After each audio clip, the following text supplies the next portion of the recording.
Os 12 Trabalhos de Hércules. Capítulo 7. O caçador que tocava címbalos, ou as aves do lago de Estínfalo. Conhece o lago de Estínfalo? Gritou o rei de Tirinto do alto dos muros da cidade. Ao ouvir esse nome, Hércules não pôde conter um arrepio. Sim, primo, respondeu com uma expressão de horror. Sim, ouvi falar desse lugar maldito. A superfície do lago, situado no centro da Arcádia, não refletia mais a luz do dia. Fazia tempo que se tornara o domínio de aves cruéis que, fugindo um dia de uma invasão de lobos, tinham se aninhado nas florestas que o rodeavam.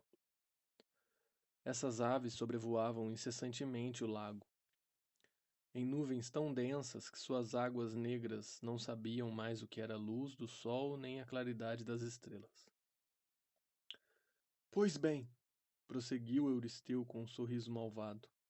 Tenho um novo trabalho para você, Hércules. Vá ao lago de Estínfalo e livre-o de todas as aves, sem deixar sobrar nenhuma. A tarefa era das mais difíceis, porque as aves do lago de Estínfalo eram filhas de Marte, o terrível deus da guerra. Não se tratava de pássaros comuns. Tinham bico, garras e asas de bronze. Seu tamanho era monstruoso e eram em tão grande número que um exército inteiro não conseguiria dizimá-los. Contavam até que eles se alimentavam de carne humana. Hércules suspirou e pôs-se a caminho, através da península do Peloponeso. Tinha de obedecer a Euristeu. Um cheiro repulsivo o fez compreender que estava chegando. Aqui e ali, carniças fedorentas de animais estripados terminavam de se decompor. Avistou um trigal devastado e um camponês que se lamentava. O homem gritou para ele: Rápido! Volte! Saia daqui! Veja o que as aves do lago de Estínfalo fizeram com a minha colheita. Não faz muitos anos elas não se aventuravam por aqui, mas, para nossa desgraça, elas se reproduzem depressa. A quantidade delas aumenta sem parar e parecem imortais ainda por cima. Mal o homem lançou essa advertência, uma das aves apareceu. Ave? Que nada. Um monstro de bico curvo como um gancho, asas brilhantes e afiadas como uma espada. Veio planando em direção ao camponês, que, apavorado, fugiu às carreiras. Pouco depois disso, outra ave atacou o coitado, cravando-lhe as garras pontudas no corpo. O infeliz caiu sem vida no chão, no meio de uma poça de sangue. Num zumbido aterrorizante, outras aves se aproximaram. Como uma nuvem de moscas gigantes, atiraram-se sobre o cadáver e o dilaceraram para devorá-lo. Hércules assistiu à cena de horror sem ter tempo de intervir. Um piado metálico o levou a levantar a cabeça. Avistou um monte daqueles pássaros que se preparavam para se atirar sobre ele. Nesse tenebroso balé aéreo, algumas penas se soltaram e caíram com uma velocidade incomum. Hércules já ia pegando uma no ar, mas na última hora não o fez. Ainda bem, porque a pena, como uma faca, veio se fincar na terra a seus pés. O herói largou a clava e armou o arco. Euristo, meu mestre, guie meu braço, murmurou. Sem tremer, atirou, uma depois da outra, várias flechas cujas pontas tinham sido banhadas no sangue da hidra de Lerna. Hércules mirava no peito ou na garganta, únicos pontos que pareciam feitos de carne. Quase todas as suas flechadas acertaram em cheio no alvo. Só 2 pássaros escaparam, soltando um grito de alerta. Eles nunca haviam enfrentado um atirador tão bom. Hércules foi em frente. Atravessou vários pomares cujas árvores tinham sido despojadas de seus frutos por aqueles bicos vorazes. Controlando seu nojo, passou ao longo de aldeias cujos moradores mortos e estraçalhados se amontoavam na beira da estrada. Não demorou a embrenhar-se numa mata cerrada, cheia do eco das aves invisíveis. Avançava de arco retesado, pronto para atirar. Quando avistou o lago, contemplou um espetáculo pavoroso. Numa luz de crepúsculo, milhares de pássaros sobrevoavam a perder de vista as águas pantanosas e fétidas, entulhadas de restos e de ossadas. A chegada daquele humano audacioso foi recebida com gritos de raiva. Várias aves arremeteram em voo picado sobre Hércules. O herói se ajoelhou calmamente, retesou o arco, mirou e abateu suas presas sem errar uma só. Então, como se aqueles animais monstruosos houvessem compreendido que o adversário era perigoso, afastaram-se para se abrigar nas árvores que rodeavam o lago. À medida que eles se dispersavam, a claridade voltava pouco a pouco. Quando a última ave deixou o céu, o dia revelou com maior precisão uma visão apocalíptica. O lago de Stínfalo era uma imunda cloaca. Hércules perguntou-se quanto tempo seria necessário para que as águas voltassem a ser límpidas. Minha missão, infelizmente, ainda não terminou. Só matei uns 15 ou 20 desses monstros e tenho de exterminá-los até não sobrar mais nenhum.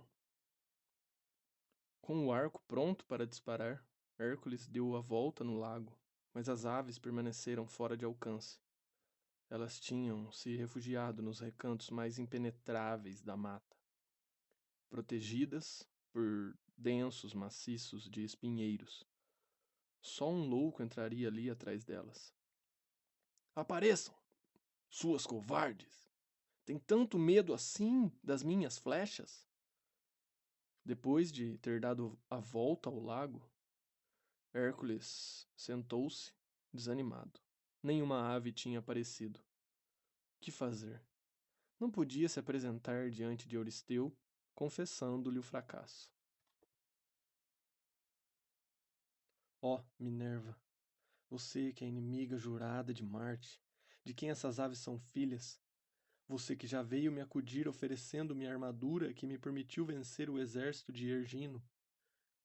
Ó, Minerva, eu imploro mais uma vez a sua ajuda. Nesse instante, um estálido metálico ecoou, tão violento e tão próximo que Hércules se virou, pronto para enfrentar um adversário. Percebeu no chão 2 magníficos símbolos de bronze, que luziam ao sol. Incrédulo, ergueu os olhos para o céu. É a você, Minerva, que devo este presente inesperado?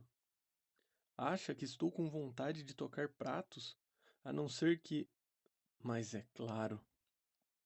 Pegou os 2 pesados símbolos e bateu com toda a força um contra o outro. No mesmo instante, apavoradas com o formidável barulho, várias aves levantaram voo, saindo do seu abrigo. Hércules pegou o arco e em alguns segundos acertou-as sem dificuldade. Reconhecido, murmurou: Eu lhe agradeço, deusa da inteligência e da sabedoria. Embrenhou-se na mata, percorreu uma centena de metros, parou e tocou novamente os símbolos. Outra vez, uma dezena de aves levantaram voo do mato com gritos de protesto. Foi uma brincadeira para Hércules trespassá-las com suas flechas. Isso mesmo, uma brincadeira. Percutindo os símbolos, o herói brincava de adivinhar de onde surgiriam as aves. Mal alçavam voo, ele apontava para elas seu arco, competindo consigo mesmo entre gritos de alegria para ver quanto tempo levava para abater uma a uma. Mas um receio o torturava. Não vou ter flechas bastantes para matar todas, pensava. Minerva parecia mesmo protegê-lo. Por mais flechas que Hércules tirasse da sua aljava, esta nunca ficava vazia.